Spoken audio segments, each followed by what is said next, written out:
Tema que es bastante importante y que tiene dentro de lo que es la visión de la obstetricia una importancia enorme, debido a que muchas veces observamos que es una de las patologías que más frecuentemente se ve en la emergencia, y esto es lo que va a llegar a ustedes cuando ustedes estén en sus primeros años del servicio rural, cuando ustedes estén en una emergencia. Lo más probable es que lo primero que les va a llegar van a ser este tipo de patologías, como esta hemorragia de la primera mitad del embarazo.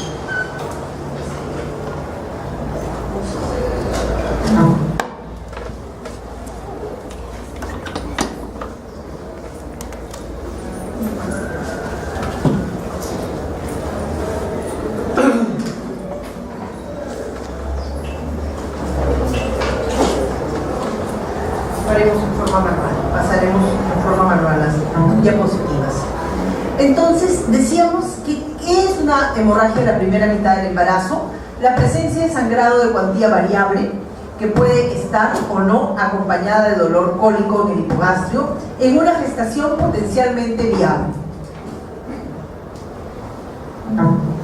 ¿Esto qué quiere decir? Quiere decir que es una mujer que está embarazada, que puede dolerle o no en ese momento, y que es una gestación que potencialmente va a continuar evolucionando y continuar creciendo para llevar adelante una gestación a término.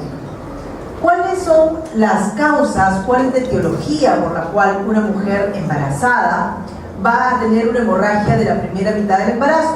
Son tres: el aborto, el embarazo ectópico y la enfermedad de trofoblasto.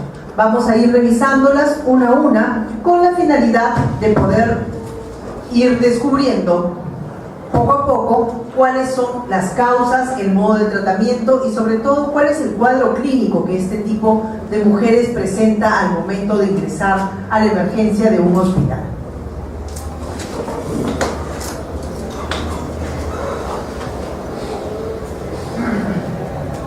El aborto.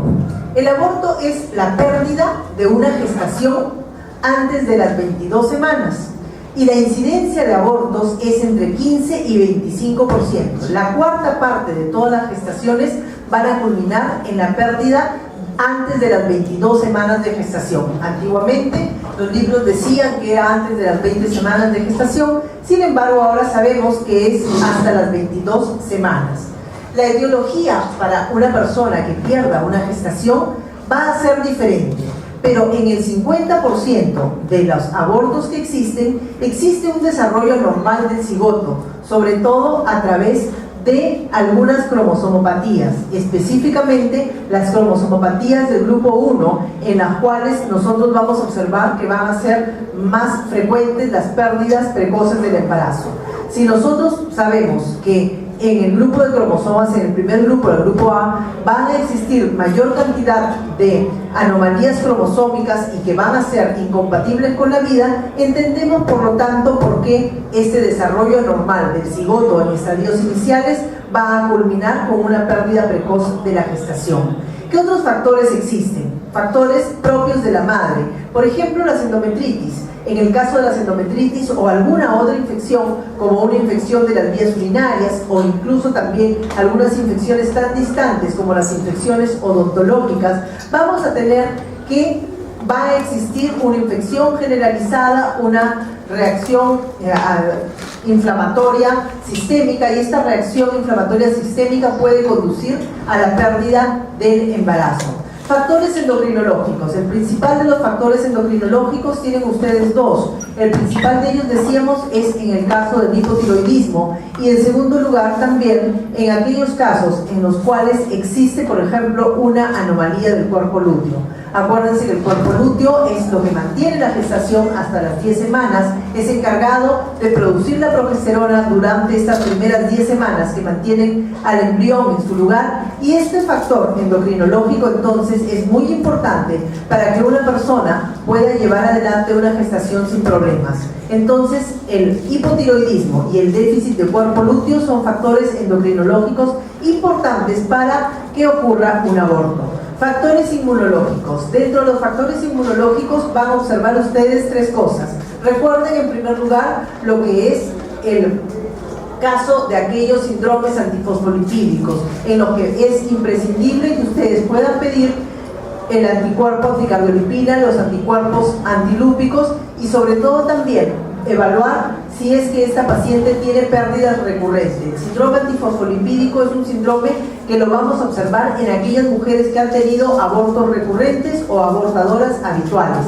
Entre los sistemas inmunológicos también vamos a observar que tenemos a aquellas pacientes portadoras de artritis reumatoide y portadoras de lupus eritematoso. Entonces, para estas pacientes es muy importante que ellas utilicen un método anticonceptivo muy seguro hasta el momento en que quieran tener un bebé. Y antes de que empiece la gestación, deberían tener algún tipo de preparación para que puedan llevar una gestación adelante sin problemas para que pueda evolucionar más allá de las 22 semanas. Factores uterinos. Factores uterinos como en el caso también de aquellas mujeres que van a tener, en el caso decíamos de aquellas mujeres que van a tener un problema como un tabique en el útero, aquellos úteros que tienen alguna forma anómala, los úteros bicornes, aquellos úteros tabicados, o aquellas mujeres que también han tenido un síndrome de Asherman.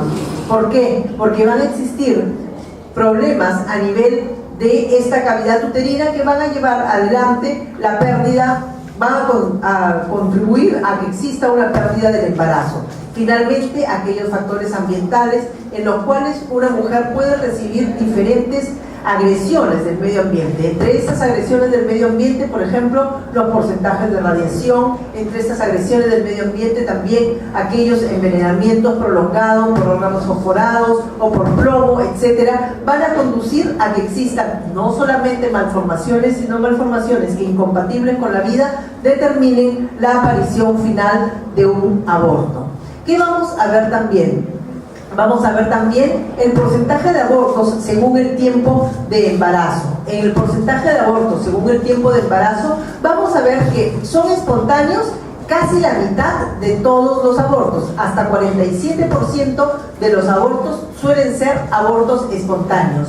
¿A qué le llamamos nosotros un aborto bioquímico? El aborto bioquímico, miren también, de que es responsable prácticamente de la gran mayoría de los abortos espontáneos. No digamos responsable, sino ocurre el aborto bioquímico en la gran mayoría de estos abortos espontáneos. ¿Por qué? Porque este aborto bioquímico ocurre incluso antes de que la misma mujer se dé cuenta de que está gestando. Si nosotros le sacamos una gonadotrofina coriónica humana, vamos a obtener un valor 50, 80, muchas veces menor de 200, que esto va a reconocerse porque existe la pérdida antes incluso del diagnóstico. Le llamamos a esto mujer que tuvo HCG positivo y que después tiene un sangrado.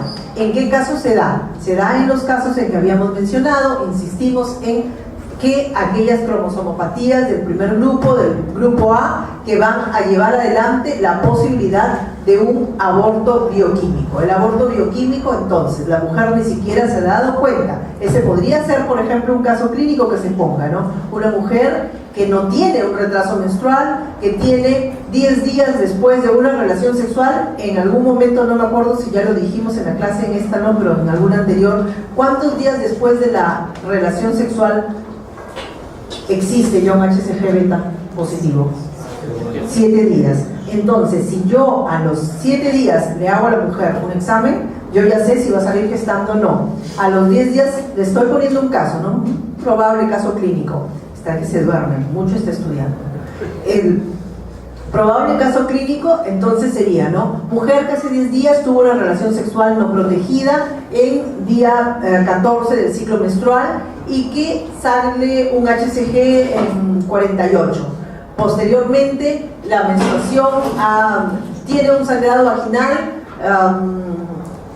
10 días después. ¿Usted calificaría esto como respuesta? Aborto bioquímico, ¿no es cierto? Ya. Entonces, eso podría ser un caso clínico que estamos mencionando. Este aborto bioquímico se da incluso antes de la implantación. Ojo, antes de la implantación misma. ¿Por qué? Porque existen incompatibilidades. Y eso cuando hacemos fertilidad asistida nosotros lo vemos muy seguido, ¿no? Está el óvulo de muy buena calidad, el espermatozoide de muy buena calidad, se unen y se vienen abajo. Entonces, es como si tuviera alergia ese óvulo al espermatozoide. Lo ponemos con otro espermatozoide y sale perfecto un embrión. Ese espermatozoide lo ponemos con otro óvulo y también sale un embrión. Entonces, al final, nosotros vamos a ver que los abortos preimplantacionales son responsabilidad de la poca o ninguna conjunción que puedan tener al momento de que ambas células se encuentran para llevar adelante una concepción. Una vez que se unieron el óvulo y el espermatozoide, ¿cuántos días después se implantan? 7. Entonces, y esa es la razón por la cual a los 7 días ya todos sabemos si estamos gestando o no. Se implantó y puede existir en ese momento el aborto bioquímico. El aborto preimplantacional lo ponemos con un porcentaje en interrogación porque es prácticamente imposible de detectar, pero este aborto bioquímico sí lo podemos detectar y sí lo podemos nosotros reconocer y diagnosticar. Después de esto, ¿qué viene? La fecha esperada de la menstruación, y decíamos que el aborto bioquímico se da incluso como regla o como si fuera unos días de retraso en la menstruación. Luego de esto viene el aborto clínicamente reconocido, que solamente representa un 12 a 14% de todos los abortos espontáneos. Este 12-14% se va a dar hasta las 20 y las 22 semanas, que se llama un aborto fetal tardío. En el aborto en el periodo embrionario es el 11% y ya en el periodo fetal el 2%. Por eso es que muchas mujeres esperan a tener 12 semanas para poder decir recién que están gestando y no tener una falsa ilusión, una falsa esperanza de una gestación. ¿Qué cosa es lo que sucede en este periodo embrionario también? En el periodo embrionario hasta las 10 semanas se van a formar todas las estructuras del futuro ser humano.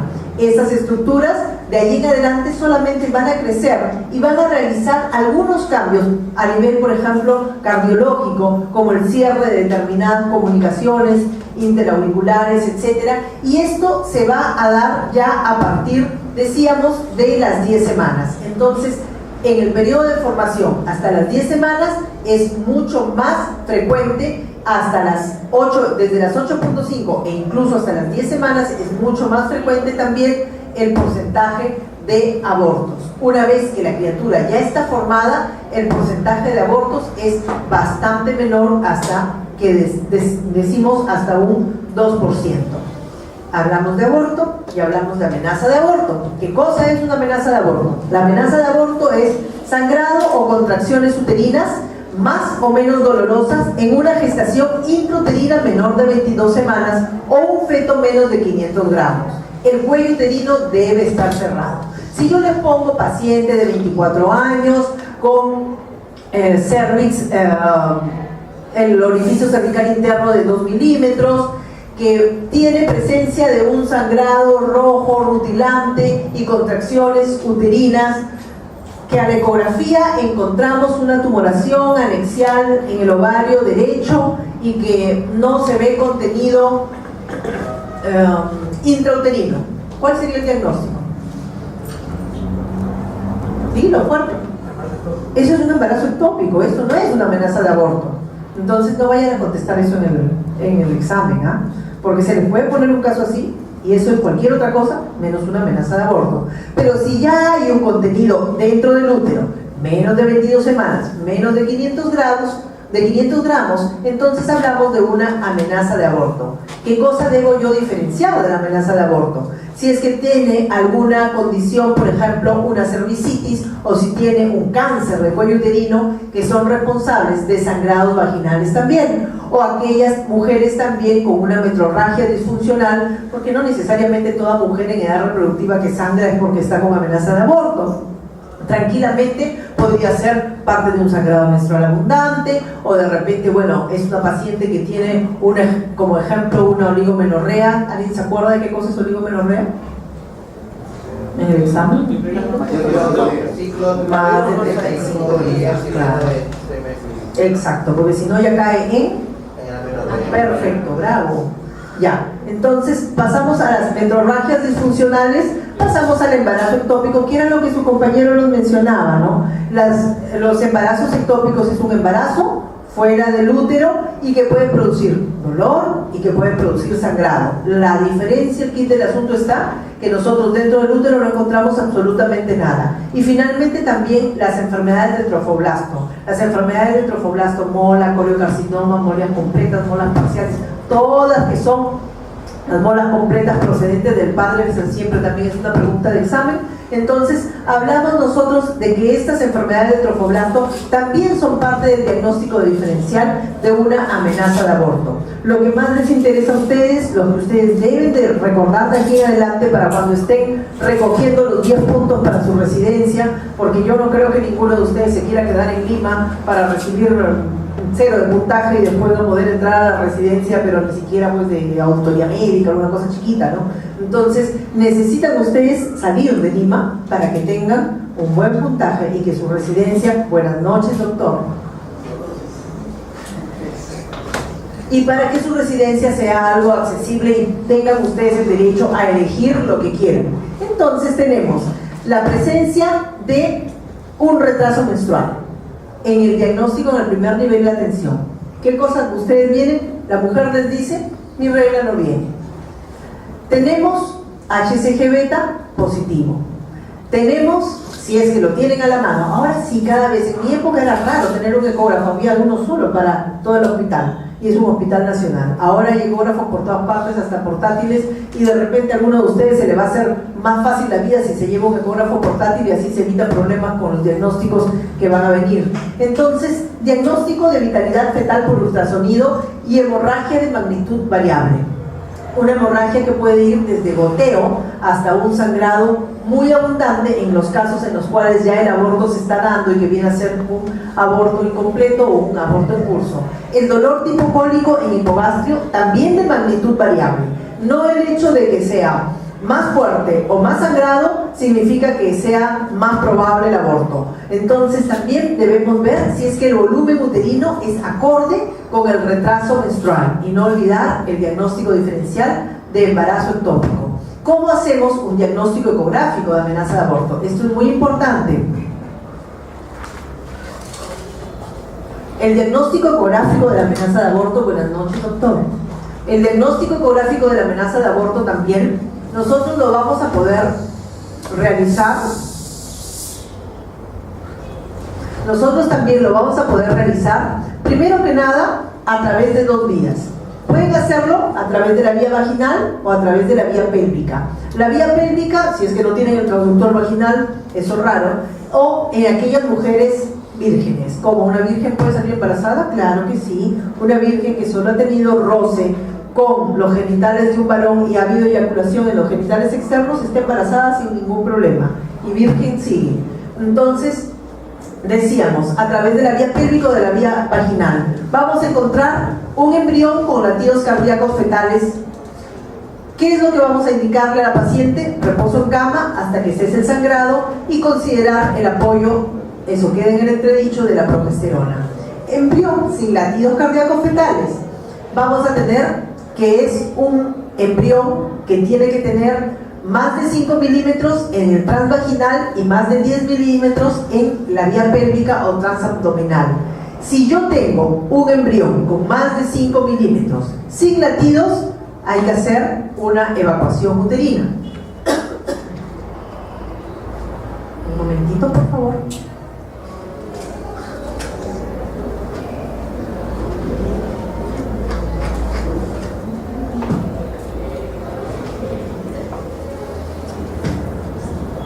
Si yo tengo un embrión, esto también puede ser una buena pregunta de examen, más de 10 milímetros en una ecografía pélvica o transabdominal, sin latidos cardíacos, hay que considerar la evacuación uterina. Tengo un saco vacío. El saco vacío, en la actualidad, antes decíamos 18 milímetros transvaginal o 30 milímetros transabdominal. Consideramos que es una gestación anembrionada, es decir, que no hay un bebé. Para tener también una gestación anembrionada van a tener que ver si es que existe o no una vesícula uterina. Si hay una vesícula uterina, es imposible que exista un huevo anembrionado. En la actualidad se está considerando en promedio 25 milímetros, o sea, embrión más de saco más de 25 milímetros sin embrión adentro, es una gestación anembrionada. ¿Qué más tenemos que pensar? Tenemos que pensar en cuándo repetir esta evaluación de ultrasonido. La debemos repetir en 7 a 14 días, dependiendo también de si es que tenemos medidas menos de 18 en el transvaginal, menos de 30 en el transabdominal. A la paciente se le indica reposo y nada más. ¿Por qué generalmente nosotros vamos hacia el lado del reposo? Porque es la única forma en la cual una persona puede verse disminuida la posibilidad de que tenga una pérdida con una gestación de una evolución apropiada. ¿A qué me refiero? Cuando la gestación no está perfecta, cuando el bebé no está perfecto, es muy probable que con todo el reposo, así como el que está durmiendo, es muy probable, vamos a señalarlo, hola, es muy probable que por más que haga reposo, va a existir también la posibilidad de que la gestación se pierda. En cambio, si el bebé está bien, con el reposo va a ser suficiente. ¿Qué más puede obtener de mi ecografía? Ya dijimos embrión con, embrión sin, saco, con bebé, sin bebé. Que no exista saco. Primero que nada, sospechamos un embarazo ectópico y hacer un dosaje de gonadotrofina coriónica fracción beta. ¿Cada cuánto tiempo? En las gestaciones iniciales se hace cada 3 días, hasta las 2500 de HCG. ¿Para qué cada 3 días? Para que su valor se duplique. Cuando hacemos esto cada 2 días es cuando yo tengo más de 2500, para que el valor se duplique. Por ejemplo, si tengo 1100, yo tengo que esperar 2400, 2200 para dentro de 3 días. Pero si tengo 7000, yo tengo que esperar 14000 para dentro de 2 días. Entonces, siempre es importante programar el beta-HCG de acuerdo al valor inicial que tienen y también el momento de una próxima ecografía, que puede ser generalmente 7 días. Si nosotros tenemos en el ultrasonido imágenes en copo de nieve, nos va a sugerir una enfermedad del trofoblasto llamada MOLA. También debemos hacer exámenes de radiografía de tórax, hemograma, perfil de coagulación y pruebas hepáticas para pensar posteriormente en realizar el vaciamiento uterino. El tratamiento con progesterona, y eso vamos a insistir, solamente va a estar indicado en caso de defecto de fase lútea establecida, en pacientes con aborto recurrente de etiología no precisada y en pacientes que han recibido inductores de ovulación, o sea, pacientes que van a ir a una fertilización in vitro o que han tenido algún otro procedimiento de fertilidad asistida. ¿Qué es lo que indicamos? 200 microgramos cada 12 horas, vía oral o vaginal. La paciente elige por dónde le parece mejor usarlo. O progesterona 50 miligramos intramuscular cada 48 horas, o el caproato de hidroxiprogesterona 250 miligramos cada 7 días hasta las 12 semanas de gestación. Hoy día que hacíamos un repaso de todo lo que hablábamos lo que iba a tener ustedes de examen en ginecología, les decía siempre, fíjense en las unidades. De pronto un día, no sé, los profesores amanecemos de mal humor y le ponemos, diga usted cuál es la dosis de progesterona micronizada para el tratamiento de una paciente con aborto recurrente, y le pongo las 5 alternativas 200, pero en una le pongo nanogramos, miligramos, picogramos, kilogramos, y el señor que está durmiendo no se va a dar cuenta. Nada, despiértalo. Él también, qué bárbaro. Hola. De nuevo. Buenos días. O has estudiado mucho, o no has estudiado nada y ya estás deprimido. Entonces, acuérdense por favor, 200 microgramos cada 12 horas, vía oral o vía vaginal, ¿ok?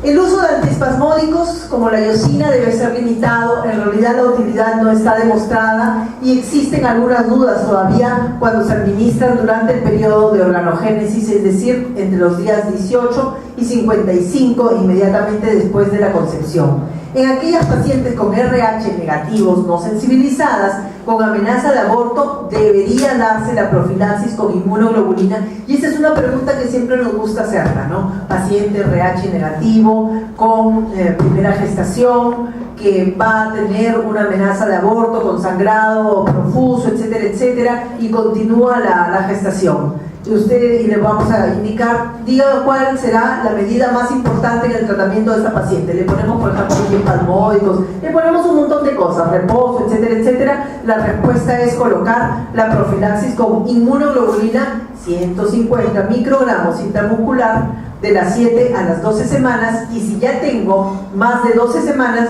300 microgramos de inmunoglobulina anti-RH.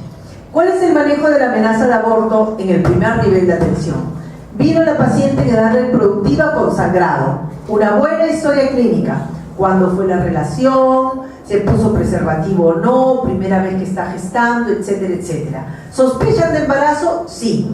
Entonces vamos a buscar auxiliares de laboratorio, exámenes auxiliares. ¿Los tengo o no los tengo? De repente les va a tocar en una posta en un lugar, hola, ustedes dos. Ya, están en una lora total, no sé de qué están hablando, pero debe ser súper interesante, porque están lora y lora. Entonces decíamos, cuando tenemos exámenes auxiliares o de laboratorio, te cambian para aquí, te cambian para acá, ¿qué pasa? ¿Por qué estás con tanto sueño? Despierta. Entonces decíamos, ¿cuenta con exámenes de auxiliares, sí o no? Si no tienes exámenes de auxiliares, envíalo al nivel de atención más cercano, no se hagan problemas. Ustedes no son Dios. Solo Dios, y los idiotas no se equivocan. Entonces, si no eres Dios, vas a quedar en el otro lado.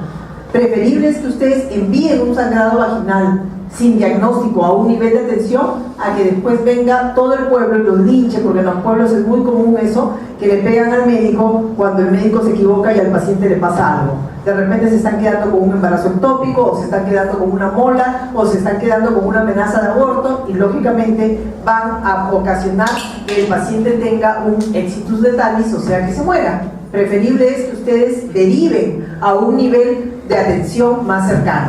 Si tienes laboratorio, si tienes una posta que está más o menos equipadita, ¿qué cosa puedes hacer? Vas a solicitar tus exámenes, tu beta-HCG, cualitativa o cuantitativa, de preferencia. Si tienes cuantitativa, mucho mejor, el uso del ultrasonido también, y con esto vas a corroborar el embarazo. Si no hay embarazo, control y cita dentro de unos 7 días después del tratamiento que vas a instalar. Y si corroboras el embarazo, lógicamente debes buscar qué datos anormales hay en las pruebas, y si es que ya hay cambios cervicales. Cambios cervicales, o sea, ya hay algo de dilatación. ¿Qué haces? Otra vez, mándalo al segundo nivel de atención, porque puede ser un aborto en curso, un aborto incompleto, etc. Y si existen en estas pruebas y no hay cambios cervicales, considera el manejo de reposo y el tratamiento médico que habíamos mencionado. ¿Cuánto era? Todos están pensando en embriología. 200 miligramos. Microgramos, por favor. La voy a poner eso. 200, 200, a ver qué cosas se acuerdan. Entonces, vamos a... Si se acuerdan de la clase, al menos los que vinieron a la clase van a poderse acordar de la pregunta. Entonces decíamos que consideramos el tratamiento médico siempre y cuando sea un déficit de fase lútea, siempre y cuando haya recibido una fertilización in vitro, o que exista ya una prueba que te dice que existe un déficit de progesterona. Entonces, cede la sintomatología, no cede la sintomatología, de nuevo al nivel de atención más cercano. Y si cede la sintomatología, continúas con tu control de embarazo. Suponte que la sospecha de embarazo no existe, obviamente buscas otras causas de sangrado, y si la persona está comprometida hemodinámicamente, es decir, la ves pálida, con taquicardia, etcétera, de inmediato al segundo nivel de atención, o de lo contrario, un control en una semana. Empezamos ahora con definiciones simpáticas. Aborto, despierta al hombre de rosa. Tú. Ya. Aborto inevitable. John Tom está vestido de rosado, se duerme pero así, como una niña. Aborto inevitable o inminente. Las niñas usamos pijamas rosadas, pues. Aborto inevitable o inminente. Ruptura macroscópica de la bolsa amniótica en presencia de dilatación del cuello uterino. Ese siempre también es otro de los casos clínicos que nos gusta poner. A veces el doctor León nos dice, ya no pongan eso, porque siempre ya los alumnos ya saben. Pero vamos a buscarle alguna cosa como para que ya no parezca lo mismo. Que existe un aborto inevitable cuando ya hay dilatación y que después se van a expulsar los productos de la concepción. A diferencia del aborto incompleto, porque el orificio cervical ya está abierto, es hasta las 10 semanas que se expulsan juntos y luego se expulsa primero el feto y después el corio. El tratamiento final es el tratamiento médico o tratamiento quirúrgico. Perdón, doctora, ¿tratamiento médico de un aborto? Sí. Ahora se está preconizando el tratamiento con misoprostol con la finalidad de evitar los problemas en materia de anestesia cuando hacemos un tratamiento quirúrgico. Entonces el orificio está abierto y salen ya los productos de la concepción. Miren la diferencia de aborto inevitable o inminente. El cuello ya está abierto, pero todavía no hay expulsión de los productos de la concepción.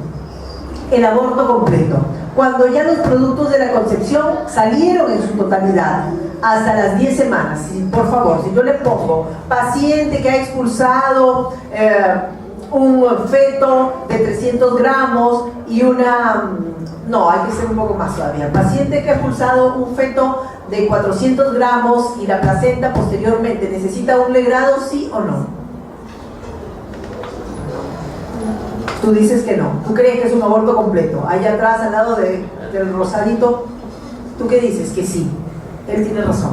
Sí, porque habíamos dicho hasta las 10 semanas de gestación en su totalidad. Después de eso, siempre te va a quedar, aunque sea un poco de decidua, y es necesario que le hagas un tratamiento, sea médico o sea quirúrgico, pero es necesario que le hagas un tratamiento para que termine de expulsar. Y después de las 10 semanas, tampoco hagan tratamiento médico. Después de las 10 semanas siempre tienen que hacer o un AMEU o si no un legrado y raspado de la cavidad uterina. Pero dime. ¿Por definición seguiría siendo un aborto completo? No, por eso te dije el peso del feto. Porque las 10 semanas ya no son pues 300, ¿cuánto te dije? 400 gramos, ya no, pues. Ahí ya tienes como 18 semanas. Entonces, el aborto completo es hasta las 10 semanas. Después de las 10 semanas ya no puede ser aborto completo. Entonces, por eso en vez de decirte paciente con aborto completo, muy fácil, no la va a poner. Entonces tengo que ponerle paciente que expulsa un feto de 450 gramos. Ya tú estás pensando que ese feto tiene por lo menos 18, 19 semanas, ¿cierto? Ah, ya ven, es bueno venir a clase. Listo, continuemos. Las fases clínicas de un aborto. ¿Ah? ¿Qué? Ya se dio cuenta que para qué hizo, ¿no? Ya, muy bien, vamos, sigamos. Fases clínicas de un aborto. Terminemos rápido para que sigan pensando en oligomenoreas. Fases clínicas de un aborto. Las etapas. Las etapas de un aborto: la amenaza, inminente y el aborto consumado. Incompleto o completo. Completo hasta las 10 semanas, no se olviden. Incompleto, quedan restos adentro. ¿Cuál es el diagnóstico? Nosotros vamos a ver el sangrado, que es oscuro y escaso en una amenaza. En el aborto inminente ya se hace rojo. Y en el incompleto sangra, sangra, sangra. Y en el completo ya sangra muy poquito. ¿Por qué? Porque ya todo lo expulsaste. Las contracciones. Generalmente en la amenaza de aborto existe, pero no mucho. En el aborto inminente la mujer tiene un dolor bastante marcado, que en el incompleto persiste, pero una vez que se expulsó, se acabó el dolor. Es lógico. Decían las abuelas antes, muerto el perro, se acabó la rabia. Una vez que salieron los productos de la concepción, ya no hay dolor, ya no hay sangrado. Modificaciones del cuello del útero. La amenaza, por definición, dijimos que debe estar el cuello cerrado. Les recordé que el OSIN mide hasta 3 milímetros. El aborto inminente, ya está el cuello abierto, pero todavía no hay restos en útero y o vagina. Y el completo, la otra definición también, es que el cuello está cerrado. Desprendimiento y expulsión. En el caso de la amenaza de aborto, no hay expulsión. En el aborto inminente hay protrusión parcial, sobre todo de las bolsas. En el caso del incompleto ya hay retención de algunos anexos y ya se expulsó, sea feto o sea placenta, y también en el aborto completo vamos a ver que se expulsa absolutamente todo, como si fuera un paquetito. La ecografía, ¿qué vamos a encontrar? Vamos a encontrar hematomas, coágulos subcoriales o hemorragias residuales, y puede haber un embrión vivo. En el caso del aborto inminente, esto se está expulsando, el embrión. En el caso del aborto incompleto, restos desorganizados, y en el caso del aborto completo, el útero involucionado y ya vacío. ¿Qué es un aborto diferido? Retención de este embarazo intrauterino fallido 8 o más semanas. Esto va a hacer que los síntomas del embarazo desaparezcan y ya se deja de dar el crecimiento uterino.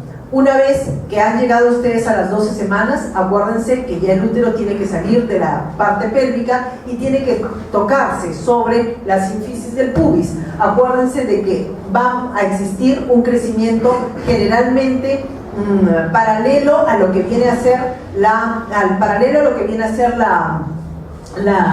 el aumento de las semanas, y esto lo van ustedes a poder evaluar a través de un tacto vaginal.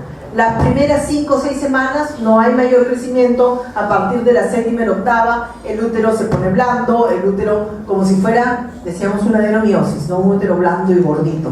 Entonces, esos úteros que parecen una adenomiosis son de los embarazos iniciales a partir de las 8 semanas, y vamos nosotros a ver que van a ir creciendo poco a poco, pero después de las 8 o más semanas, de pronto se retiene el embarazo. Sinónimos: aborto frustro, le decíamos en mi época, frustro o detenido, o la gestación también no evolutiva, ahora le llaman un aborto diferido. ¿Cuál es el problema de este aborto diferido? El problema básico de este aborto diferido es que da un trastorno enorme de la coagulación. Qué bonito, ¿qué has puesto ahí? ¿Para tomarte un selfie? ¿No? Entonces, cuando hablamos de una gestación que no avanza más de las 8 semanas, es un aborto diferido, y este aborto diferido tiene como principal complicación un problema de una coagulación intravascular diseminada con hipofibrinogenemia. ¿Cómo tratan? Eso ustedes ya me lo han escuchado. ¿Cómo tratan? Porque la semana pasada discutíamos eso justamente en la visita. ¿Cómo tratan el déficit de fibrinógeno? Plasma fresco. Plasma fresco congelado, exactamente. Entonces, si tú tienes plasma fresco a la mano, atrévete a hacer el legrado de un aborto diferido. Si no tienes plasma fresco a la mano, mejor no lo hagas. Mejor derívalo al siguiente nivel de complejidad. El aborto recurrente. Doctora, una pregunta. En la diapositiva anterior, por ejemplo, dijo que se tenía fallido durante 8 semanas. ¿Qué? O sea, el feto está 8 semanas ahí. No. Más de las 8 semanas el feto ya está muerto. O sea, no es que se haya muerto hace 8 semanas, eso ya, wow, tienes otra cosa. De las 8 semanas para adelante. Para adelante. El feto ya está muerto. O sea, cuando tenemos estos abortos, vamos a nosotros a saber que tienen más de 8 semanas. Y se dice que muchas veces este problema va a provocarse debido a los productos de necrosis, a los factores de necrosis tumoral que se van a dar después de la retención de este embarazo. Ahora, la pregunta lógica que tú me haces es: ¿y cuánto tiempo tiene retenido?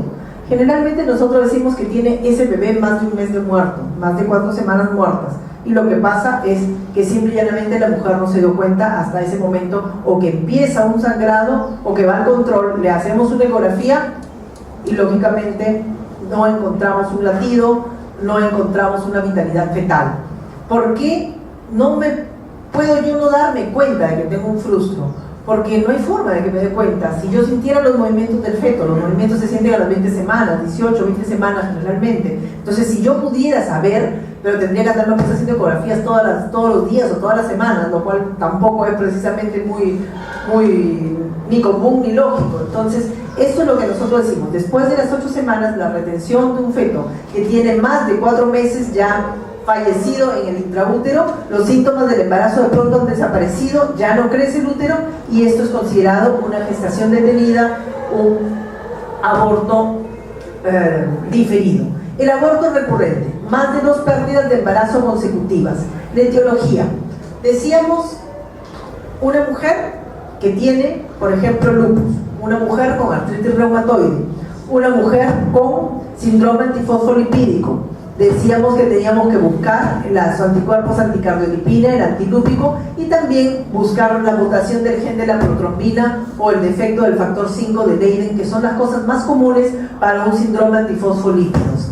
Esto se ve también en aquellas etiologías infecciosas, llámese toxoplasma, citomegalovirus, llámese pacientes portadoras de herpes tipo 2, o también en aquellas pacientes con, decíamos, hipotiroidismo, y consideremos también marihuana, cocaína, y la incompetencia cervical lógicamente también va a ser una de las causas en que una mujer tenga un aborto recurrente.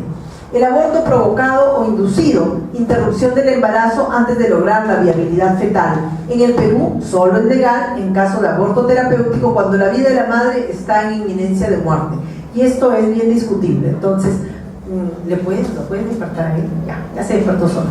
Entonces, cuando la vida de la madre está en inminencia de muerte, en esos casos es legal el aborto terapéutico, pero ya tenemos casi 15 o 20 años con esa ley dada, y lógicamente cada vez que alguien dice ya se va a hacer un aborto terapéutico, nos ponemos a discutir de muchísimas cosas, y al final la gestación continúa avanzando y la enfermedad termina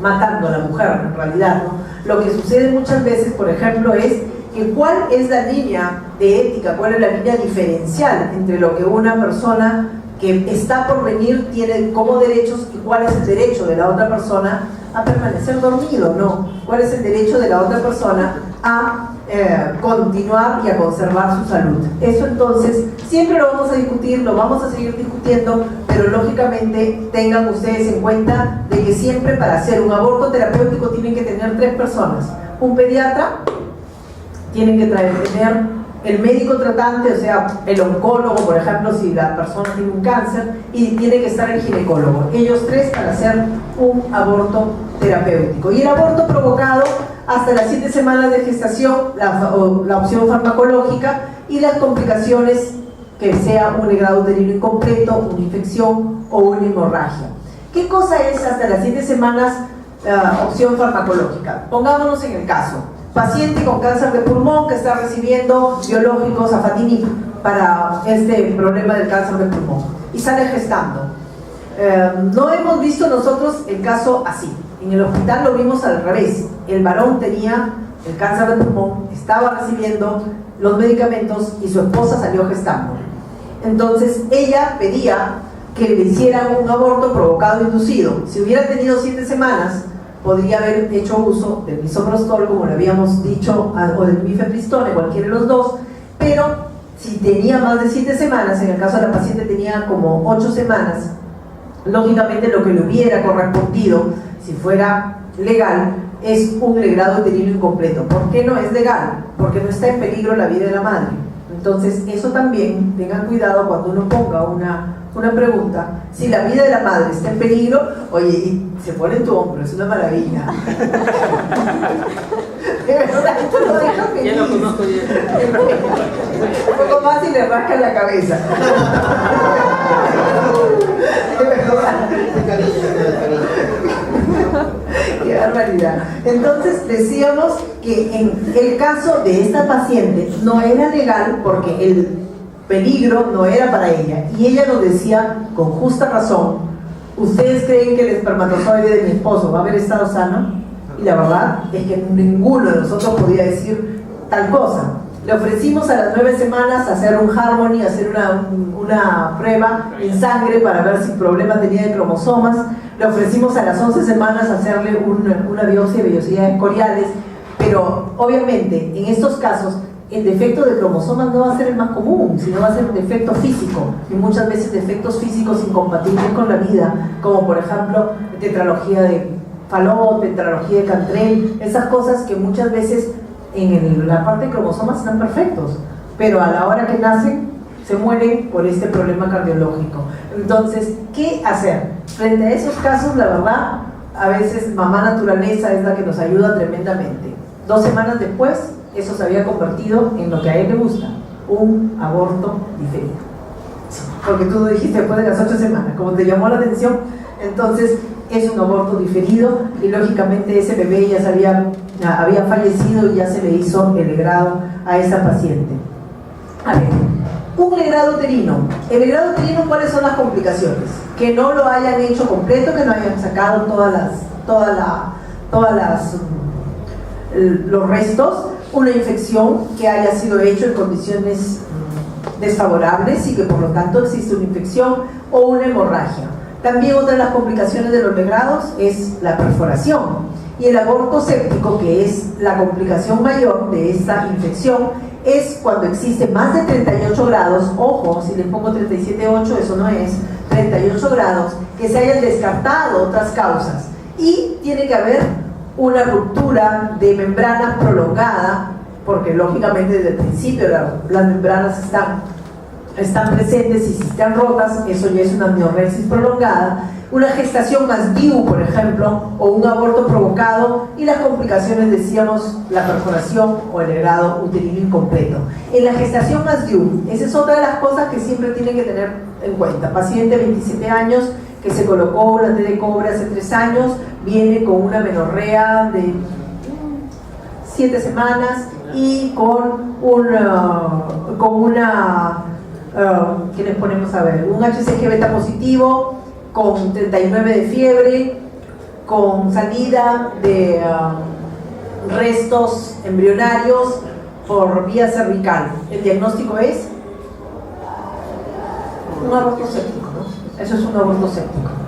¿Por qué? Por el hecho de tener el DIU de frente, ya lo dices, es un aborto séptico. Gestación más DIU, 39 grados, y que usuaria de este DIU decíamos más de 3 años, que se hayan descartado otras causas. Todo eso de ahí te lleva a pensar que va a tener un aborto séptico. Y las complicaciones, el shock, obviamente, la falla renal, la insuficiencia renal, las coagulopatías de consumo por hipofibrinogenemia y también, en el caso sobre todo de las perforaciones, las peritonitis. Alguien decidió regar sus monedas. El aborto, dime. Si una paciente que tiene una DIU sale embarazada, ¿se lo retira en ese mismo momento? En el mismo momento el DIU. Si estaba embarazada con el DIU, tú retiras el DIU y la gestación se pierde, es porque no estaba bien implantado. Porque obviamente el DIU va a interrumpir el lugar de implantación. Si tú retiras el DIU y la gestación continúa, es porque estaba bien implantada y no había ningún inconveniente. Pero ¿cuál es el peligro de dejar el DIU? Una infección.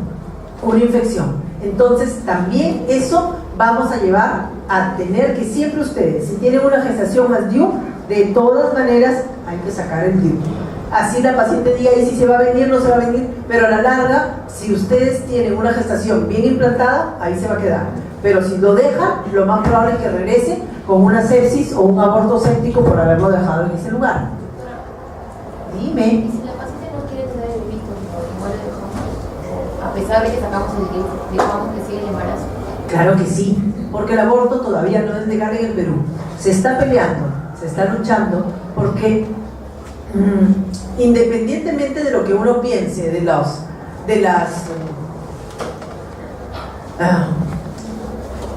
condiciones morales de esta conducta, tenemos que también respetar el hecho de que las personas deberían tener la libertad de elegir lo que ellas quieren. Y muchas veces, en los casos de violación, por ejemplo, la mujer jamás tuvo ni una idea de que pudiera tener un embarazo producto de un acto sexual no solamente no consentido, sino hasta negado.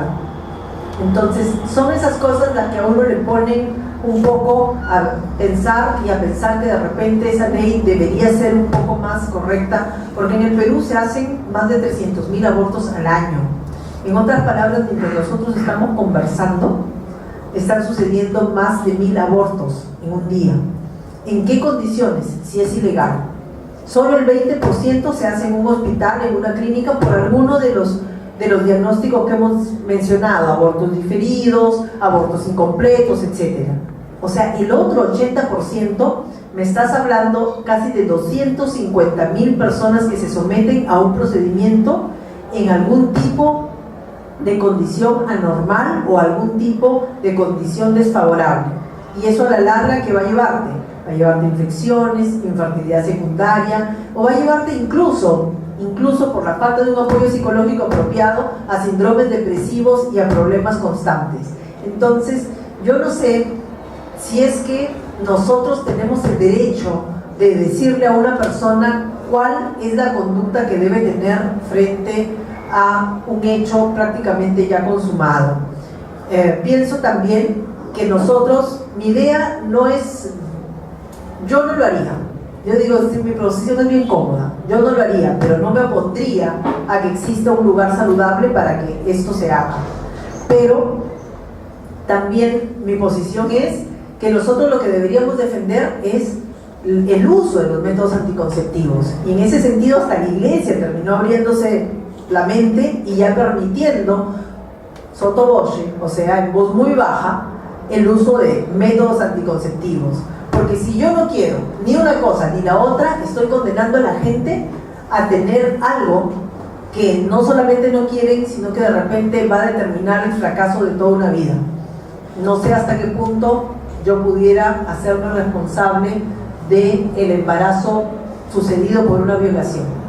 No sé hasta qué punto lo haría, la verdad.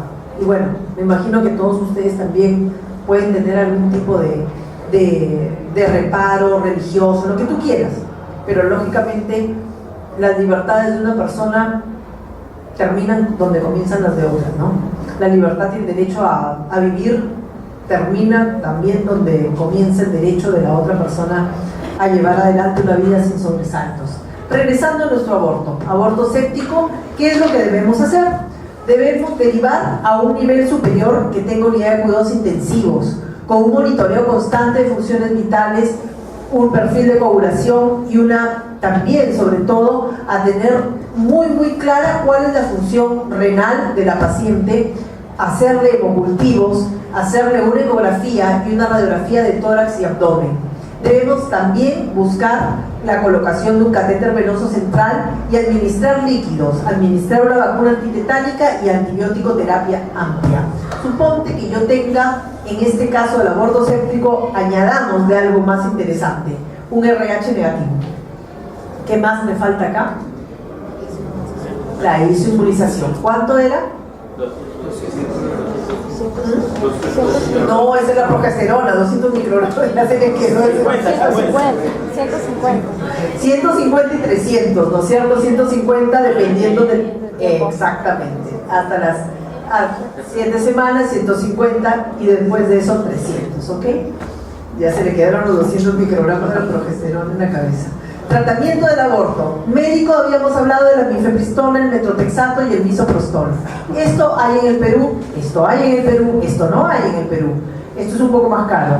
Este de acá es un quimioterápico, es un antifolínico, es un medicamento que utilizamos para el cáncer y que va a hacer precisamente que se interrumpa la proliferación de las células y por lo tanto va a llevar adelante una pérdida de una gestación. El problema de este metrotexate es que cuando una persona lo usa no debería volver a salir embarazada un año después. ¿Por qué? Porque el efecto antifolínico permanece en el cuerpo de la persona y va a alterar el desarrollo del sistema nervioso central del bebito que viene. Si usas misoprostol puedes salir embarazada la siguiente semana si quieres. Entonces tengan cuidado también con aquellas personas que le dicen tómate estos 4 hexágonos blancos porque con eso viene tu regla y te olvidas de todos los problemas. Ese es el misoprostol que últimamente se está utilizando, 200 microgramos vía vaginal y 600 por vía oral en una sola dosis que a las 6 horas va a producir un sangrado, amén de un dolor, y que va a producir la expulsión de los productos de la concepción. Finalmente, lo que habíamos mencionado, en el caso del quirúrgico, la aspiración manual endouterina, que es como si hiciera una jeringa que hace un vacío, y el legrado uterino instrumentado como tratamiento del aborto. Si el útero no se contrae después del aborto y sigue habiendo un sangrado a través del cuello abierto, con un útero de mayor tamaño al esperado que no se ha achicado, la paciente refiere cólicos, hemorragias, vamos a tener un síndrome posaborto, que tenemos que hacerle un diagnóstico diferencial con el aborto incompleto y que el tratamiento es nuevamente una aspiración manual intrauterina y administración de antibióticos. Entonces la pregunta es, ¿en todos los legrados, en todos los tratamientos del aborto, hay que administrar antibióticos?